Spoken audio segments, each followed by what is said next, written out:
श्री गणेशाय नमः। कैसे हैं आप सब? आशा करते हैं आप सब लोग स्वस्थ होंगे। दोस्तों, आज हम आपके लिए बुधवार की कथा लेकर आए हैं।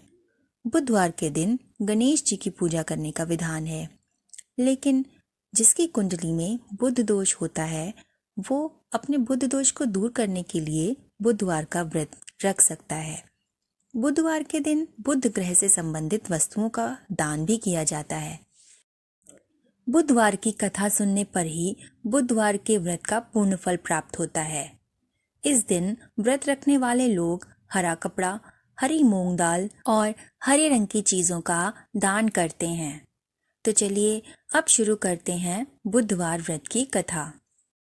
समतापुर नगर में मधुसूदन नाम का एक व्यक्ति रहता था। वो बहुत धनी था। मधुसूदन का विवाह बलरामपुर की एक सुंदर कन्या के साथ हुआ, जिसका नाम संगीता था। एक बार मधुसूदन अपनी पत्नी को लेने के लिए अपने ससुराल गया। वो बुधवार का दिन था जब वो अपने पत्नी को लेने ससुराल गया था। मधुसूदन ने अपने पत्नी के माता पिता से संगीता को विदा कराने के लिए कहा।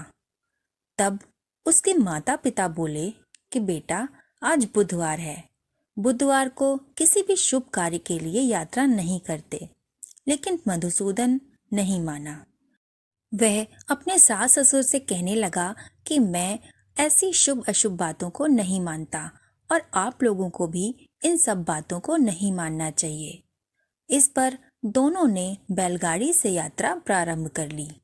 2 कोस की यात्रा के बाद उसकी गाड़ी का एक पहिया टूट गया। वहां से दोनों ने पैदल ही यात्रा शुरू की।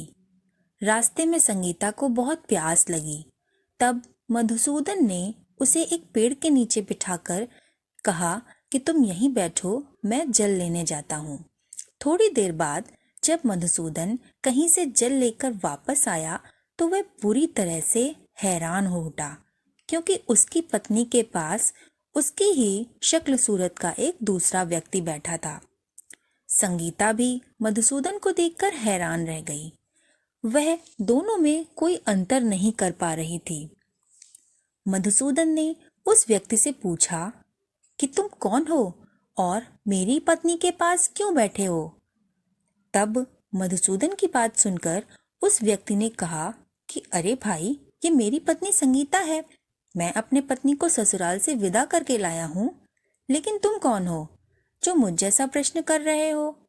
इस पर मधुसूदन ने कहा कि तुम कोई जरूर चोर या ठगी हो। ये मेरी पत्नी संगीता है। मैं इसे पेड़ के नीचे बिठाकर जल लेने गया था। इस पर उस व्यक्ति ने कहा कि अरे भाई, झूठ तो तुम ही बोल रहे हो। संगीता को प्यास लगने पर जल तो मैं लेने गया था।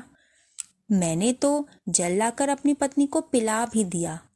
अब तुम चुपचाप यहाँ से चले जाओ, नहीं तो किसी सिपाही को मैं बुलवाकर तुम्हें पकड़वा दूंगा। दोनों एक दूसरे से लड़ने लगे। उन्हें लड़ते देख बहुत से लोग वहां पे इकट्ठा हो गए। नगर के कुछ सिपाही भी वहां आ गए। सिपाही ने उन दोनों को पकड़कर राजा के पास ले गए। राजा को सारी कहानी सुनाई गई। सारी कहानी सुनकर राजा भी कोई निर्णय नहीं ले पा रहा था। संगीता भी उन दोनों में से अपने वास्तविक पति को पहचान नहीं पा रही थी। राजा ने दोनों को कारागार में डालने का आदेश दिया। राजा के फैसले पर असली मधुसूदन भयभीत हो उठा। तभी आकाशवाणी हुई कि मधुसूदन, तूने संगीता के माता पिता की बात नहीं मानी और बुधवार के दिन अपने ससुराल से प्रस्थान किया। ये सब भगवान बुद्धदेव के प्रकोप से हो रहा है। मधुसूदन ने भगवान बुद्धदेव से प्रार्थना की कि हे भगवान बुद्धदेव, मुझे क्षमा कर दीजिए। मुझसे बहुत बड़ी गलती हो गई। भविष्य में मैं कभी भी बुधवार के दिन यात्रा नहीं करूंगा और सदैव बुधवार को आपका व्रत किया करूंगा। मधुसूदन की प्रार्थना करने से भगवान बुद्धदेव ने उसको क्षमा कर दिया।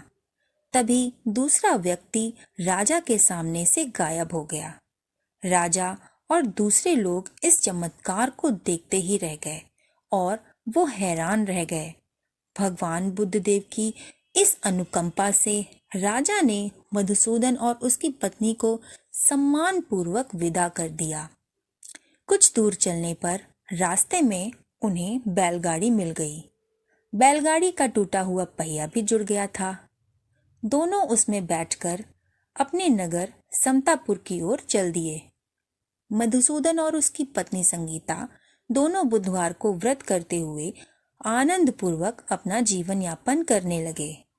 इस तरह भगवान बुद्ध देव की कृपा से यहाँ पर खुशियां बरसने लगीं। इस तरह जो स्त्री पुरुष विधिवत भगवान गणेश और बुधवार का व्रत करके व्रत कथा सुनते हैं, भगवान बुद्ध देव उनके सभी कष्ट दूर करते हैं।